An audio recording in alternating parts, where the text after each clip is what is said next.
Are you telling me that the Fakertarians want to make... They have things on there. They're not even like humans. And they're like making comments. They try to make the most degenerate comments. Archie, get the fuck off my stream. That's the thing with like that what's his name? Hudak guy.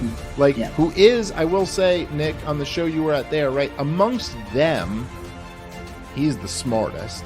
I believe Fakertarians has done more damage to the Libertarian Party than anybody Fakertarians tries to damage. Because it's a bunch of people who have no official position, they're just tweeting on their own personal timelines, and Fakertarians goes and screenshots it and publicizes this is what's wrong with the Libertarian Party. Fakertarians has lost so much credibility that no one is willing to...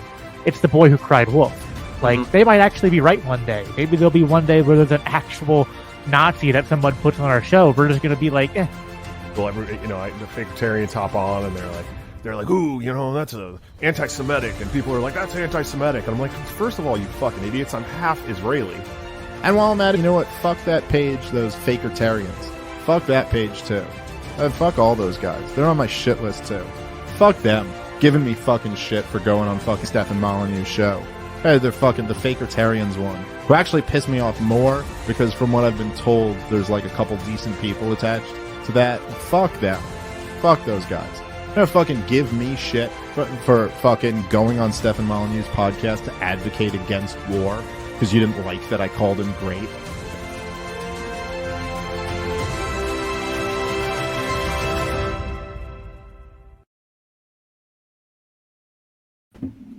Hey everyone, and welcome to episode 40 of the Fakertarians podcast.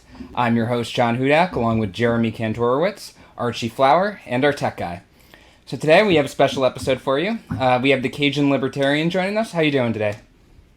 Doing pretty good. That is quite the montage you have put together there. I had some fun with that one, for sure. Yeah, I started laughing pretty hard as soon as the break the cycle countdown. That's pretty good. Look, that's credit. Yeah, that's pretty funny. Thank you. So, pretty good. Just hanging out so far. And just for the record, I think that's actually more time spent on Break the Cycle than he actually had on the real Break the Cycle. That is true. No, I was on there for a few minutes. Would you get kicked off? I did. Oh. They had Josh invited him on just to kick him off. Yeah, it was fun, but... Yeah, I love your whole setup here. It's actually, all of it's really comical. And the tech guy with the possum, I'm assuming it's a possum or some sort of weasel. A ferret, yeah. You were close. That's hilarious. That's fantastic. Okay, so we invited you on here today because we've been kind of going at it back and forth on Twitter, and I mean it's been friendly. It hasn't been like name calling back and forth or something like that. But I kind of thought it would be a better medium to talk about things than however many characters Twitter allows to actually be able to go over things in person, kind of hear things out for an hour or however long we go today. So. Yeah. What are your, and then obviously this is a very broad question and we can kind of break this down a little bit, but what are kind of your main critiques of us as a page or a podcast or anything like that? So, I've never seen your podcast, to be honest. Okay. I saw that this is episode 40. It is. I assume that y'all have been doing this a lot longer than me, but my next one is going to be my 100th. So, I actually don't see other people's podcasts, so I have no content to give you on that one. The page I haven't followed. The only real interactions I have with y'all are on Twitter, and I'm just now getting used to Twitter. I just started that account in April, and so I'm really finding my groove over there. But like you said, everything's been cordial. Everything's been fantastic on my end. It's the stuff that I've witnessed from afar, just from the both sides attacking each other habitually. That's my biggest critique. It's not y'all. It's not them. It's that specifically. Twitter is kind of its own multiverse. It's it is. Gangster over there. It's turned into my favorite app by far. Okay, so it's kind of you just think people shouldn't be fighting each other as much. That's kind of your main issue. Or people in the libertarian movement shouldn't be fighting each other as much. Yes. That doesn't exclude critiquing, right? We should always be critiquing each other. What I was telling Archie on Twitter the other day is how I approach it is I critique me first, right? I'm always looking to self-improve first because I'm far from perfect. I've got so many flaws. I'm just now starting this journey. I've got so far long to go. So I focus on me first. And then if you've got things that need to be highlighted or extrapolated from certain individuals, my stance is, hey, look, put it out there. This is what your stance is. This is what you believe their stance is. Allow there for rebuttal. You can't meet the two together. If you can't come to some sort of continuity and agreement, then dust your feet and move on. There's no conversation to be had after that. No progress is going to be made. Archie, do you want to weigh in there? It looks like you're dying to. Well, I would just ask if we were back in the 1860s and we were forming the abolitionist movement, is there any common truck to have with slavers? Now, is that analogy 100% applicable to what we're dealing with right here, right now? Well, I'm trying to figure out if there's a line. So I'm giving you a really bright line as far as, working together. Right. Where critique should end, right? And just not work together or excommunicate somebody from the movement.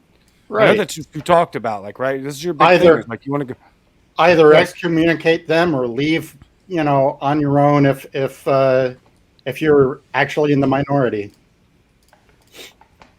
I would prefer that over excommunication. I would prefer peaceful transfer. You know what I mean? If you find yourself that far in the minority of a movement that you claim to be in, and you're that much of an outcast, I think you should leave that movement. But I don't think that me as an individual, I don't have the power or authority. Right. That's what I'm saying. I'm saying anybody. I'm not directing that to anyone at all. I'm saying I personally would rather that because I don't have the authority to excommunicate anybody else from a movement.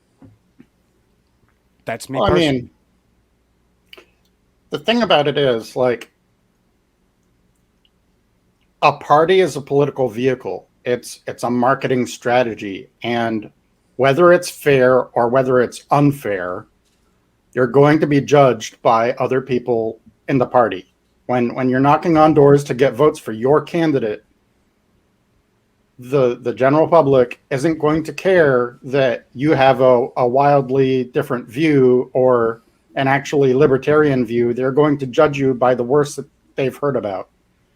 So, for instance, Christopher Cantwell used to be a libertarian, and thankfully he no longer is, and I'm hoping he will never come back unless he legitimately has a real change of heart, which probably won't happen, but unlikely. on the off chance, I'm not saying it can't happen because Daryl Davis has spoken with some really bad people and changed their minds. So could he change? Yes. Is he likely to? Probably not.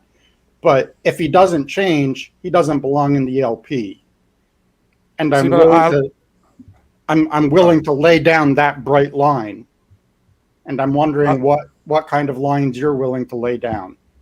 Well, first, let me lead off with I love how you led that off because I think that a lot of people have this misconception that there is no room for grace or reentry or room for improvement from somebody else. I know that a lot of it seems to be like, oh, once you've been called out for this thing, you are never being able to forgive him. There's no room for you to be able to say, look, I was wrong. I did something bad there. I shouldn't have been that way. So I appreciate that. And I think that, again, like we talked about on Twitter, if we want to affect real change and have production in even just the areas that you see that are paramount, the easiest way to do that, the most efficient way to do that is going to be through love, grace, and compassion, not toxicity and bitterness and attack mode. Yeah, I get that. This is going to sound cheesy. Are you a Huey Lewis fan? I am. The Power of Love is one of my favorite songs. And I get that we as a movement cannot build with hatred. Like that's literally philosophically, metaphysically not possible. And I don't want to try that.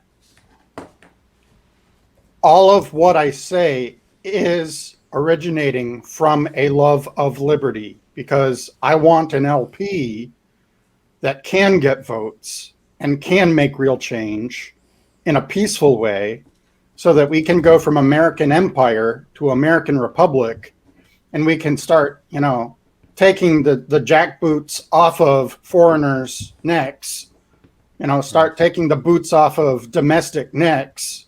But that's not going to happen if we have a party that is philosophically as divided as we currently are.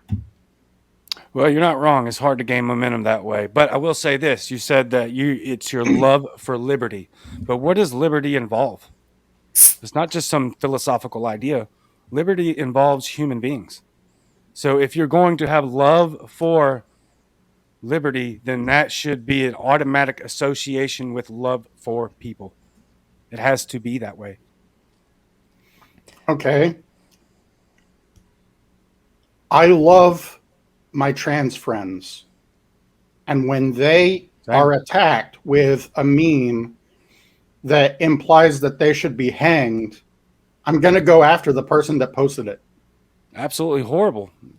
Completely condemn, repugnant, disgusting behavior. But once you say, hey, that's terrible, you can't do that. That doesn't represent what we're doing. And if we package that well and they still reject that, there's no changing their mind. That's when you say, hey, look what this person did. Look what they did. They don't belong here. And then it's my personal viewpoint. Again, I'm not trying to make anybody else believe or act the way that I act. This is just me. At that point, it's like, I understand that you're not going to grow through this conversation. You're not going to grow through this relationship with me at this moment in time. So we're done here. No, I get that for like the day-to-day person you run into on Twitter, but I think it's kind of a different situation if it's someone who's gaining influence in the party or someone who's gaining influence in the movement. Like, they're not just going to, it's not a situation where they're just going to go away. You know what I mean? Like, they're going to, I'm not going to even call it anyone specific here because I want to kind of talk in the abstract and then agree on that before we kind of argue about real world details. But if there's someone who's gaining influence and power like that, and they're bringing in they have some level of toxicity. They're going to bring in people who are attracted to that kind of toxicity, and it's going to multiply. That's kind of my issue with just staying quiet about it. Yeah, right. And again, I'm not advocating for silence. Silence can be in some forms consent, right? So that's not an option. I'm glad I've done it often. But again, I don't spend my entire existence with that in my mind, right? I say, and I don't really feel like I have the authority to call a bunch of people out already. That's why the tweets that everybody gets upset about, they're all abstract. They're not directed towards anybody. They're just directed at this concept of, if we're going to actually fight this omnipotent state, then we're going to have to figure out a way to do it together, because what we're doing right now isn't working. And we all know what the definition of insanity is. Well, right. I would even the definition of insanity is one word: politics. Valid.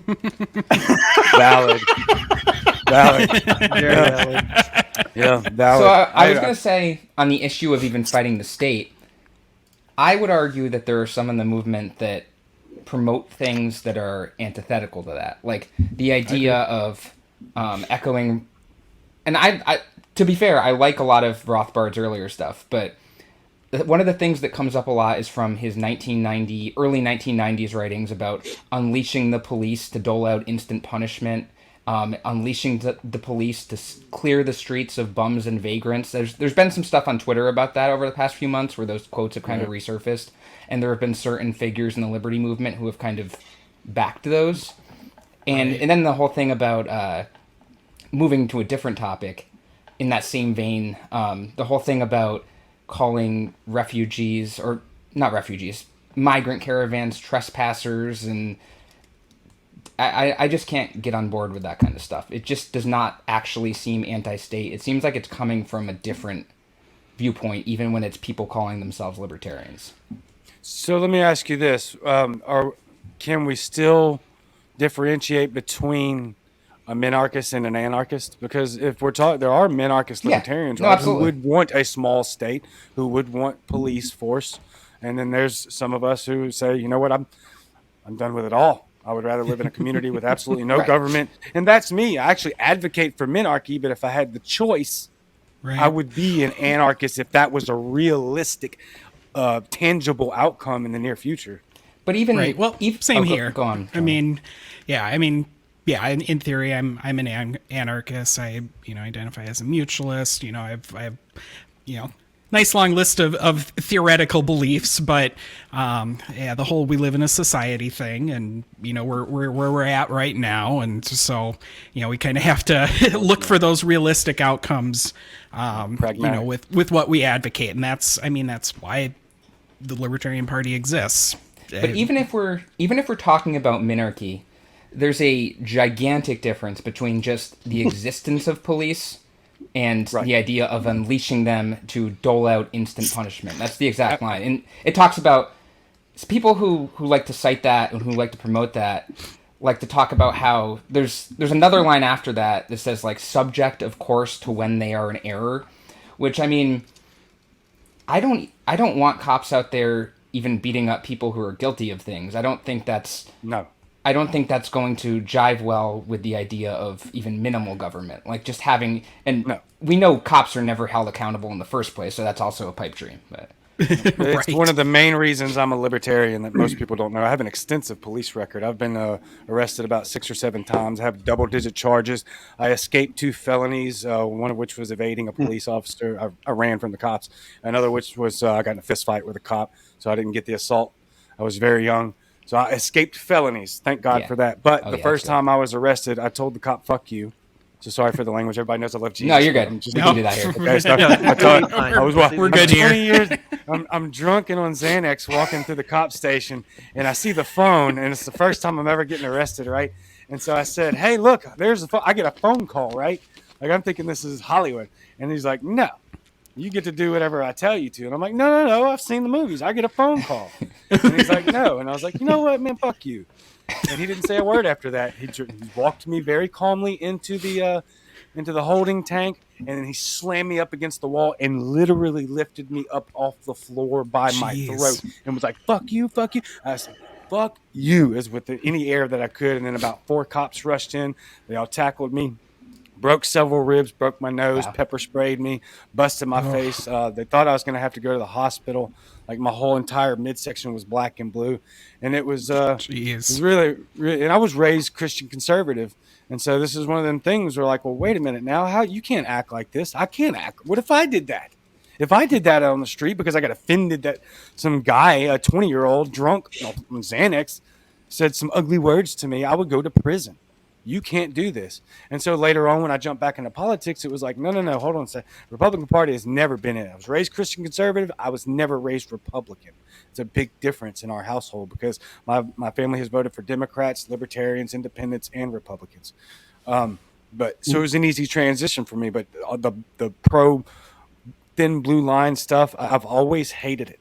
So no, I will never advocate for sending police out and acting. I'm literally have to struggle to not be ACAB, because if I'm going to be somebody who's going to be anti-collectivist, then I have to look at that cop and I have to intentionally disregard my anecdotal experience with police as a whole and view them as an individual first and give them at least a little bit of respect. And then if they violate, we're back to square one because I'm triggered now.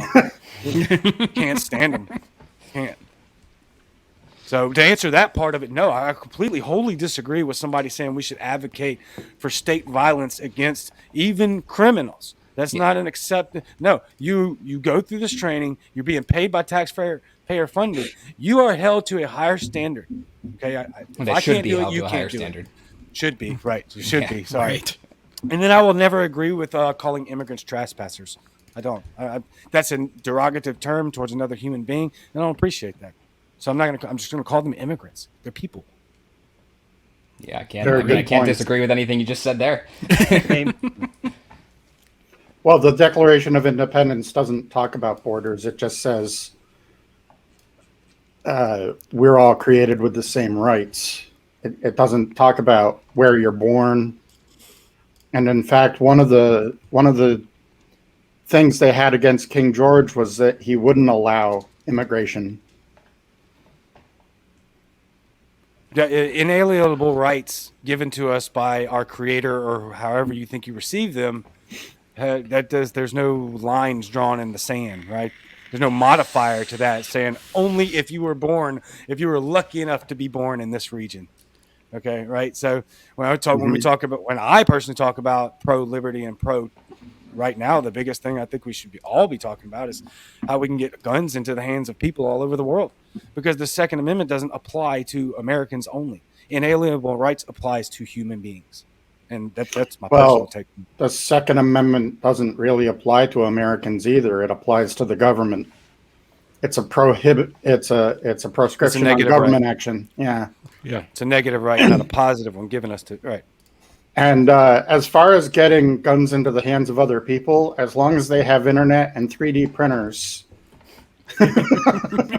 If they have the money, that's hopefully. True. That's a problem. Yeah, that's the biggest problem. 3D printers aren't cheap. No, not at all. I can't afford one myself. That's why I got the old rusty AR and pistols. Like, I would love to get a 3D printer. That seems fascinating to me. So we should probably move to some of the actual disputes, because we've basically just been agreeing. I mean, that's good too. But I don't disagree with me. Even when Adam brought me on Kokesh's show, and he brought a kind of a team of people in there to beat me up. It was me and him for the longest time, and then he brought in all this support at the end of it. I still wouldn't let it get contentious, because that's just not who I am. Yeah. We can disagree, but I'm still going to love you. Period. And I would say I do agree with Archie's idea that people are redeemable. Like, even the people I've gone at before. Like, to give an example or something like that. Like, if Dave Smith, like, who I do not get along with, I think that's pretty obvious at this point. Wait, you don't get along with Dave? No, we're best friends. But if he just if he just like changed some of his positions and was like, you know what, and if he was like sincere about it, if he was like, you know what, I was wrong here, I shouldn't have said this, like, I would have just been, okay, cool. It's more, part of my issue with him is the doubling down on things, but I do agree that and not just for Dave, like, people are redeemable like that. Oh yeah, people definitely are redeemable.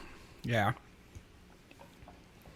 Yeah, that has to be a part of our society, because if it's not, if people are irredeemable, then we're in a cancerous, toxic state, and we will not survive. Period.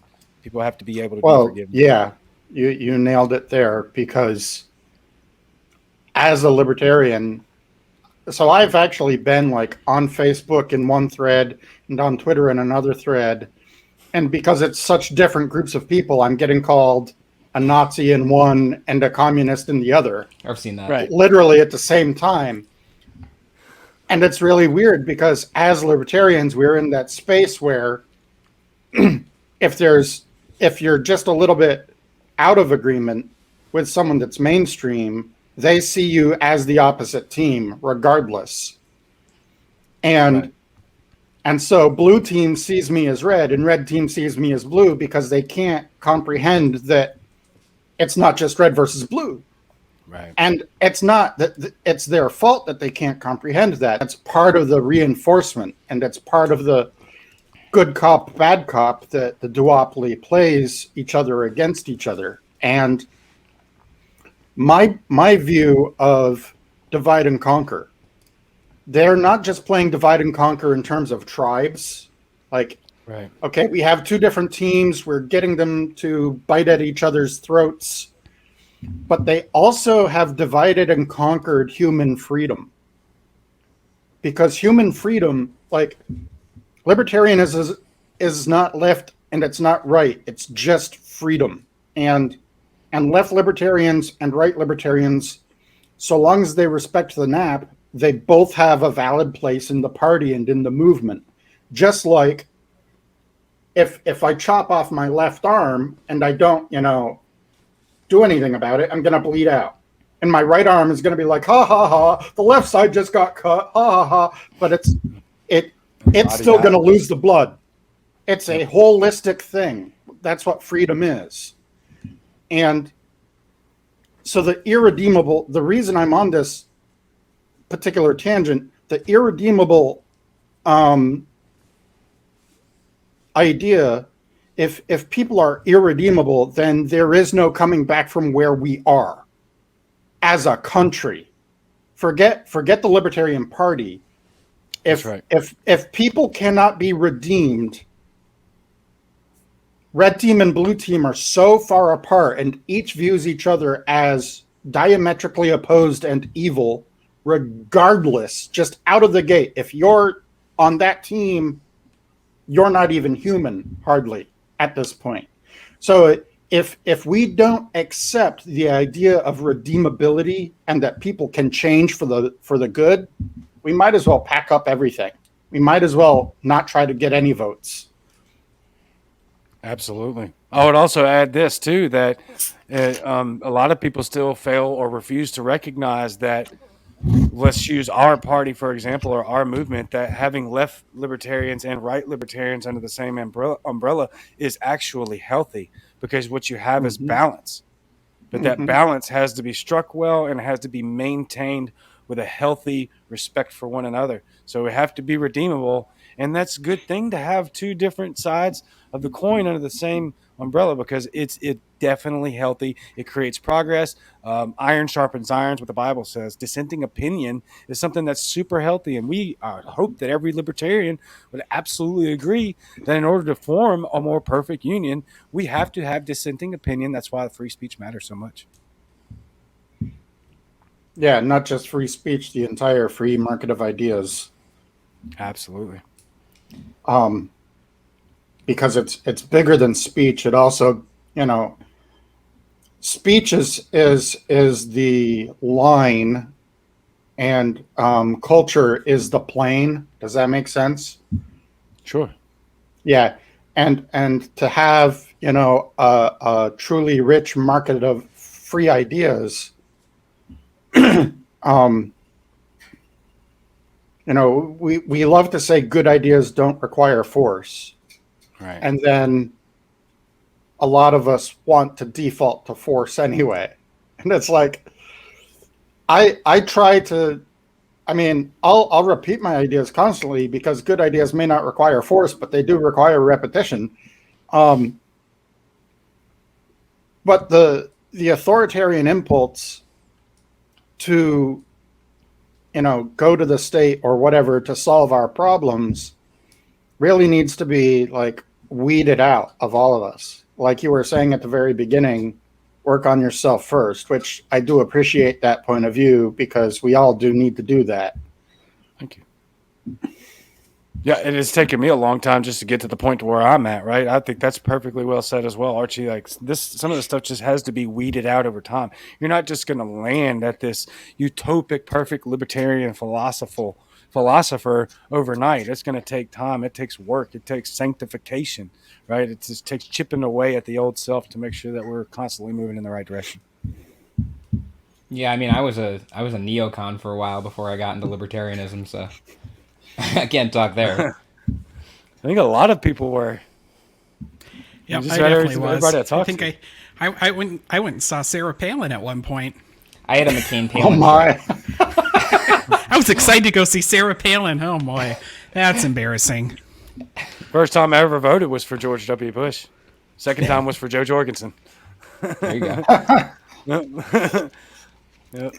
But going back to the liberty movement a little bit, I do think there's kind of a dangerous trend of people of a certain subsection of the liberty movement who's more about kind of rights for themselves than about rights for everyone. And I think that pops up a lot with the issue of immigration, especially in terms of the people who do call immigrants trespassers or something like that. It's very me-centric, as opposed to all these people across the world have rights. And I'm very worried about the idea of, it's kind of already happened a bit, but I'm worried about the idea of that really exploding in libertarianism and the liberty movement being seen as just a bunch of selfish people, because we're not going to reach. We're not going to reach everyone. It's already everyone. seen as that way. No, I know. In a lot of the public eye. That's what I mean. It has been for a long time. We're going to be which cutting is a problem. We're going to be cutting off a lot of people who probably do care about others, and we might be able to convince to convince them that freedom for all is a good idea that would benefit everyone. But if we're seen as like the people who just want ours, then I don't think that's going to be conducive to eventually achieving liberty. And that's part of the reason I call out some of the people I call out. Yeah, it's pretty funny you say that because now, mind you, this guy was not a libertarian at all. It's just some random Republican, clearly Republican authoritarian, popped into my Twitter thread, and he was like, "You libertarians, and you let all the gays and the brown people ruin the country." And I'm like, "Well, hold up now. Like, I'm just a dude that talks on the radio. What are you talking about? I haven't done anything. I haven't ruined nothing." And I said, for one, and I tried to walk him down, and it was pretty clear. He's very far gone. And so when it came, and I'm still learning a vast majority about immigration. That is a very complicated subject. I spent 3.5 hours in the car with Spike going through Pennsylvania, where he explained to me what actually immigration is happening and how immigration laws actually work. And it's absolutely astonishing. Oh, yeah. And horrific. It's crazy. And so I'm trying to figure out a way to get there. And so when I had somebody like this who I wanted to give the benefit of the doubt, what I did, the way I was able to talk to him about what he was considering open borders, was I said, so why should it be so difficult for me to go to, because I'm a type 1 diabetic. Why is it so, why can't I go to Mexico and go get insulin and come right back? What's the problem with that? What's your issue with that? And immediately he wants freedom for me, but not for everyone, because of course it was, oh no, I don't care if you go to Mexico. We just don't want them coming here. I said, oh, I got it. So all you care about is that Americans can better their lives, but you don't care that anybody else can. And he's like, no, I don't. And so there's no defensible argument against it. I haven't found. I use it all the time. I have a customer. She's from California. I just went there Thursday. She's a type 1 diabetic. She's from Cali. She moved to Mississippi. She goes back every 2 months. She crosses the border to get her insulin because it's $15 for a Humalog pen. Here it's $150. Wow. Right? Why can't she do? So if we can do now, of course, she's not doing that the right way. So I'm not going to say any specifics, but that shouldn't be. Why can't I go to Mexico and get insulin and come back? And if that's the case, if you support that, then why do you not support people? And they never talk about Canadians. It's always just the southern border. Why can't people from the southern border come across the United States to make their life better? And 99% of the time, they're contributing to the workforce and the economy. Yeah. And they're not getting anything for the taxes they pay either. Right. That must have been a random tech guy. It was. Yeah, sorry. I was just like, I mean, I guess some of the more conservative people will say, well, they get schooling, they can go to a hospital, even though it will give them crippling debt, just like every other person. But it's just like, for the amount of taxes that they're paying in, they're still not getting all of that back out. Yeah, because even people who are here illegally do pay taxes. Like, even I know there's the whole argument about how it should just be net taxpayer. It's a really convoluted thing about how only net taxpayers should be able to use public property. And I mean, how do you even determine net taxpayers in the first place? Because you'd have to look at exactly. You have to like total up every kind of tax they've paid. Then you have to maybe like subtract like every kind of benefit, and some of that benefit you can't even quantify. So it's kind of a mental gymnastics thing. But yeah, if you abolished income tax, then you wouldn't have to worry about any of it, right? Now we're all paying the same tax. I mean, it doesn't matter. The complaint that there's some people who don't pay enough taxes is kind of weird coming from a libertarian, I hate it so much. I don't want to have that discussion at all. I don't care who pays taxes or how much they pay. I want the receipts of where my money's going right now. Let's tackle that first, and then we can talk about who should pay their fair share. Which, if a fair share would be 0% on everybody, in my personal opinion. Yeah. I don't even want to have that conversation. I don't care about how much Elon Musk is making or how much he's paying in taxes. That is irrelevant to me. What I care about is how you spent my money to murder people all over the world and then just kill us right here domestically as well and suffocate us to the point that we have to be dependent on a welfare system. Right? Yeah. I want to talk about that first. Sorry. I think Elon actually is going to get the aircraft carrier that he just bought for the U.S. government named after him. Congrats. Yeah, I mean, well deserved. Yeah, I mean, looking at this, kind of subset of people and their desire to somehow use the state to to take homeless people out of parks, or call immigrants trespassers. Like, they have this kind of ownership, and is just not, I mean, using the state and growing the state to, it doesn't minimalize the state, right?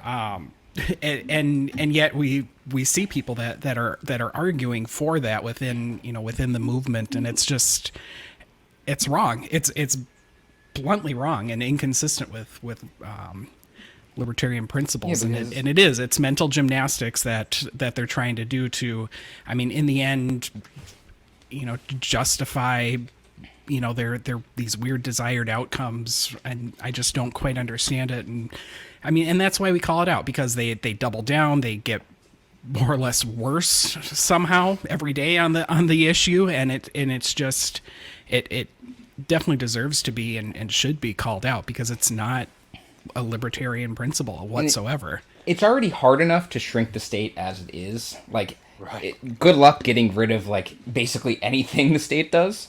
But the idea that we could expand that state and then to use that to get to a smaller state is just fantasy. Like, I know Hans Hermann Hoppe. I don't know if you're how familiar you are with him, so I'm not going to ask you to like critique him or like come up with whatever. No. But he's kind of one of the big people on that whole net taxpayer immigration thing, and he talks about how while the state exists, the best thing would be for the state to screen immigrants using like intelligence tests and cultural tests and stuff like that. And he wants I know he wrote something over the past year where he was talking about how European governments should like seize refugee boats and stuff like that. And I mean, like, how is that getting to statelessness? How is that getting to anything resembling freedom, Yeah, I see that as counterproductive. I also was scrolling through some of y'all's pages, and I seen a lengthy thread with you and I don't remember the other guy's name, but you were talking exactly about hope and this very same topic. Yeah. And both of y'all had some really good arguing points, and it's really, really intelligent. And I appreciated that conversation. I was literally reading it like probably about 4:30 right before we came on. Nice. I was looking at it. Yeah, I like the back and forth between I can't remember the other dude's name. You probably know it, but irrelevant. But I don't know much about him other than the little bits and pieces that I get from threads like that. Yeah, I'm not gonna like ask you to weigh in and be like and like put you on the record and then like take like a clip of you and be like, see, he doesn't like him either. But, like, no, you're fine. I don't know enough about him to really comment. I will say that just basic philosophy, you're not going to really do a good job of decentralizing and minimalizing the state by expanding it. That's not going to work. It just needs to be cut. It seems like there's people that are kind of like authoritarians, but they want to use the libertarian movement to get to their desired end, and there's some mental gymnastics along the way to justify some of it, and I just don't get it. But so some of what I've seen is a lot of it comes with they like the idea of it applying to them, but they don't understand or can't come to terms with being able to take that and apply it abroad. Yeah. And that may be some of that work that needs to happen, some of that sanctification that needs to take place. And to me, once I came to libertarianism and I started realizing, okay, this is what the NAP is, this is what we stand for. And I started seeing things that maybe my old self would be like, that ain't good. You need to employ the state on that. Now it's like, well, hold up now. I don't want to do that. I don't want that done to me. So even if I dislike what you're doing to the fullest, what I'm not going to do is advocate for violence against you via government force. Yeah, I mean, it can be difficult to come to across the board, no? Oh, 100%. It took me a while. It's been taking me a while. I've been libertarian maybe 10, 11 years now, something like that, and I think borders was one of the last things to go for me, because I kind of was like, I think I became kind of an ANCAP around like 2011, but a little bit before that, I was like still like, oh yeah, we got to have a strong border. That's one of our last things. Then I was like, wait, how is like having a giant military force or giant law enforcement force on the border, like checking people's papers? How is that small government exactly? It's not small government, and if we look at what's happened, it hasn't stopped all of the things that they think their desired outcomes are going. None of that's stopped. So we just have this gigantic police force on the southern border that just seems to be imaginary on the northern border. And it hasn't done any of the things that you think it like. Yes, that's why we need to do that. Well, it's not being done. It's not working in your favor in that way, and you don't actually understand what's being instituted through these immigration laws. And that was really eye opening with that conversation with Spike. Okay, what else do we want to touch on here? Let me think. Archie, you got anything? 12 shots in.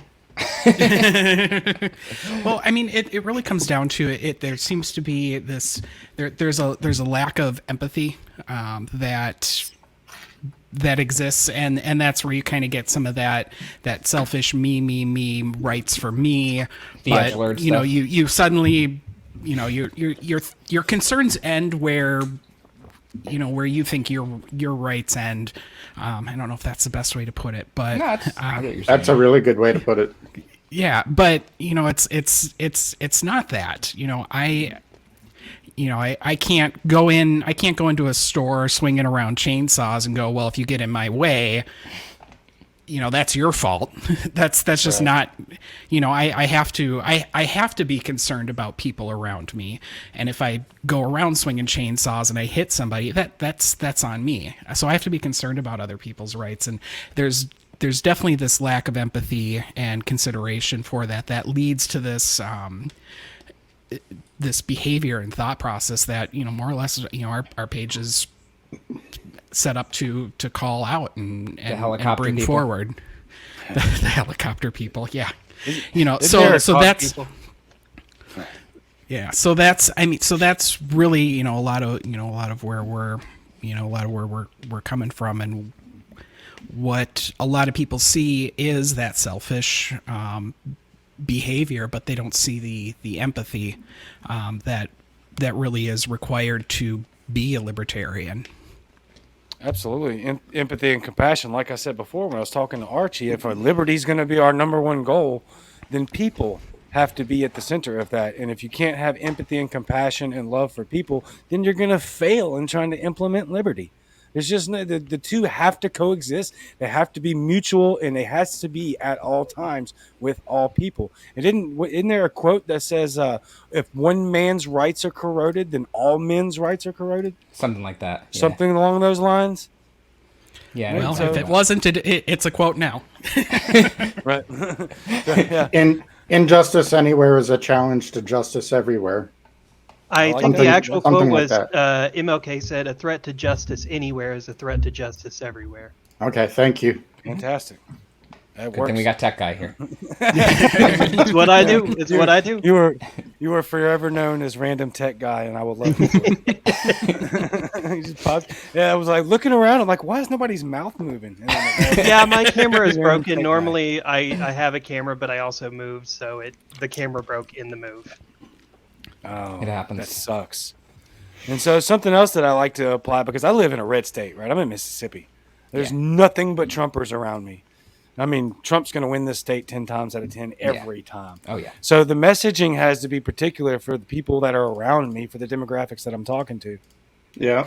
And something that I like to use with them is what Jesus said. Whatever you use, it basically says, with the measure you use, it will be used against you. Right?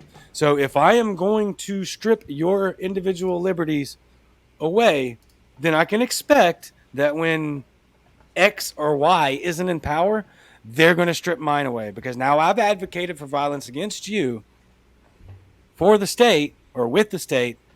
I can expect that back in return. So for the same measure you use, it will be used against you. And that's another great messaging when you're talking to the right, because you're using red letters from the Bible. And it's like saying, hey, this is why we can't implement laws like this, because it's not good, and it will come back to haunt you. Yeah, at some point, the person you don't want to be in office is going to be in office. Exactly. And they are going to use those same exact precedents. And then they're going to use them in ways that you don't approve of. I actually used that talking to some Democrats I know when Trump was in office, kind of being like, see, this is what happens when you give the state too much power. Like, you'll get some guy like this in there, and he'll just go crazy. Yep. It's about to happen again. Yeah. I've been listening to a lot of interviews with Trump. He sounds like he's running again, and if he runs again, he's going to slaughter Joe Biden. I think he honestly will at this point. You never know. You never know what might come out, but right. I mean, 3 years is a long time in politics, but you know, if the election were to be held today, I'm sure he would totally slaughter Joe. I hope he doesn't run. Because look, if any Trumpers are watching right now, please, for the love of God, hear what I'm telling you. If Trump wins again in 2024, our country's going to burn. Whether you love him, hate him, or somewhere in between, it's a level of toxicity that's involved that will cause violence in our country. So that's why I tweeted as please, for the love of God, if you like Trump, tell him not to run. Let DeSantis do it for the GOP, please. Because there will be violence. There will be bloodshed if Trump's president again. I could absolutely see that. I mean, who knows who the Democratic Party is going to put up for 2028 in that kind of situation too. Like it's just going to be a race to the bottom. That's one thing I try to bring up to people is that we are in a cold civil war right now, and we have been for at least a decade. And both sides at this point in time seem to be really eager to have it go hot. And I'm like, you haven't studied history, have you? War never, ever, ever determines morality or who is right or just. It only determines who has the bigger sword or who has the bigger bombs or who has the better strategy. It never determines morality. And I see some of these people, and one of their key issues is anti-war, and that's great. But then they're like, yeah, let's just burn it all down here. And it's like, you don't see the contradiction? Like, if our civil war here goes hot, all bets are off. All bets are off. Like, all bets are off. There's I'd be willing to bet that, like, the Constitution doesn't even survive it if that happens. Yeah, there's no way. Even the right, which claims to be, pro-Constitution, it would be abandoned immediately. Oh, 100%. Definitely. Oh, yeah. It would be a shit show, to say the least. That would be a disaster. It would be an absolute disaster. Now, I'm hoping that doesn't happen, and it would be a slaughter, right? Yeah. You got two people of one side, not of one side, because of course we're not in the same side as Republicans, but we believe in arming yourself, right? So you got 2/3 of the country politically are pro 2A and have all the guns and all the ammo, and then you have that section that has none. Which I'm hearing a lot of rumors that a lot of Democrats are starting to go buy guns right now. So that's good. A lot of first-time gun buyers. A lot of first-time gun buyers. A lot of first-time gun buyers. The statistics are overwhelming, phenomenal, and we already own, 8 guns per household or something. I don't know. It's ridiculous. And I'm not trying to knock being armed. Don't get me wrong, but we also have like 1 trillion rounds of ammo in reserve or something like that. I mean, it's ridiculous. We have to solve this, with a handshake and a hug, or we're, and that's why I'm in politics, is to find some method of a peaceful solution. Right.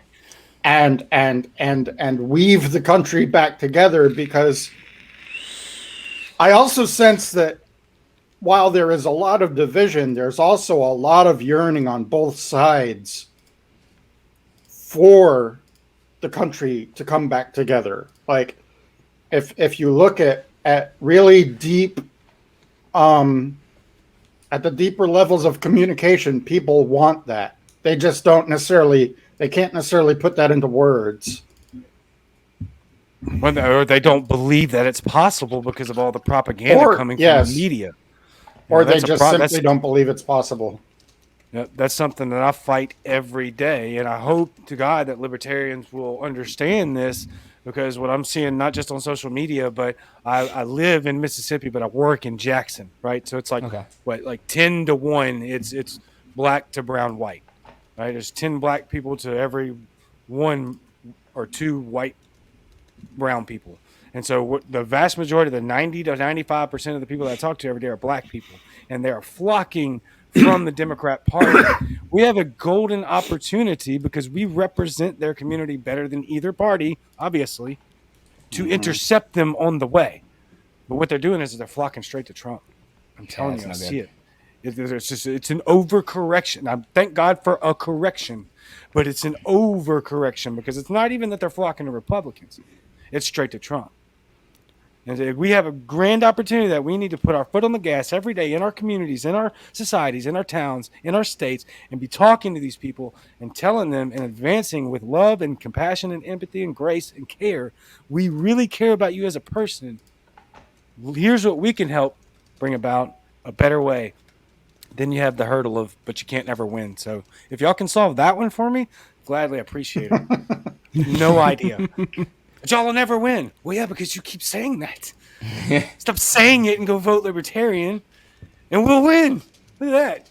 Yeah, that'd be nice. It's always the people like, oh, they don't have a chance, so I'm not going to vote for them. But they don't have a chance because no one votes for them. So it's like you're stuck in that perpetually. Yeah, catch-22. It's the thing is, one of my favorite maps of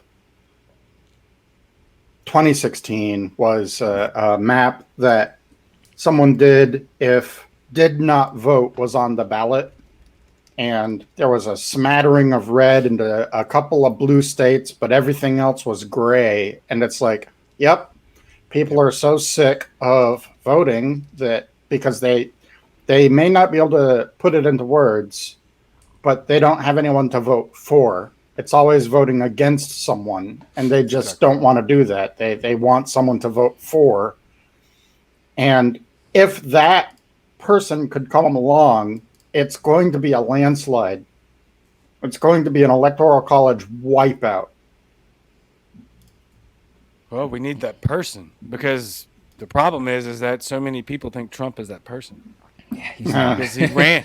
He's like every other Republican, except he's so loud, right, and toxic. He runs on a platform of liberty and libertarianism, but governs like an authoritarian progressive, right?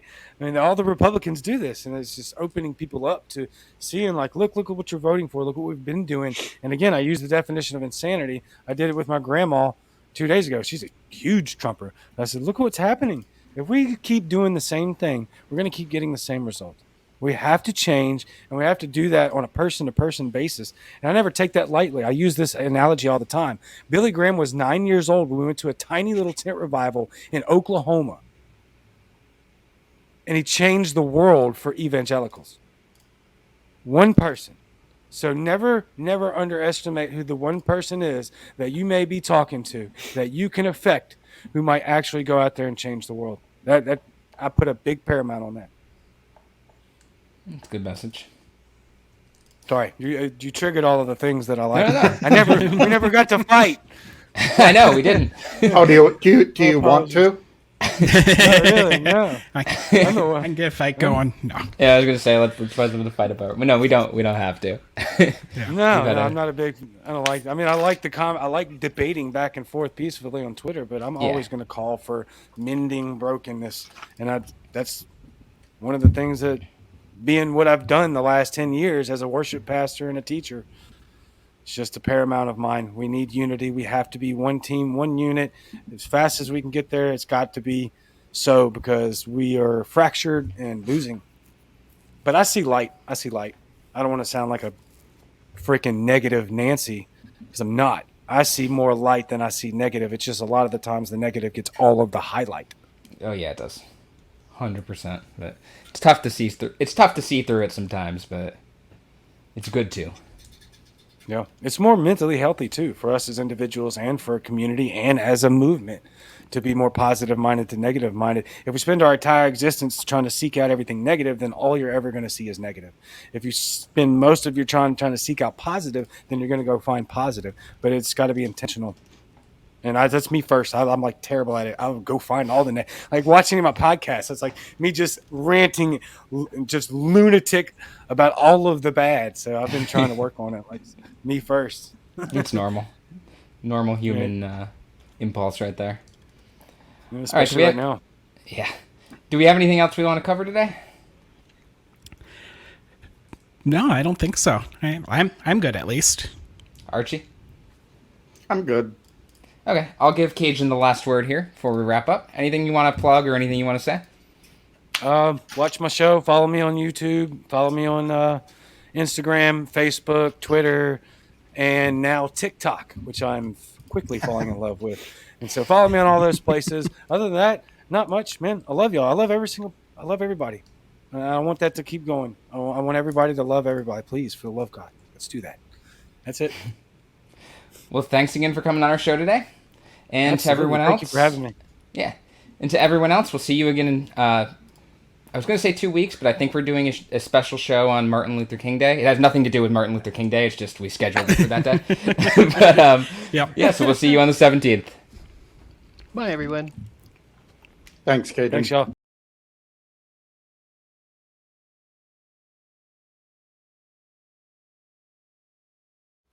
Buy shirt, get money. No, other way. We get money. You send money, we get shirt.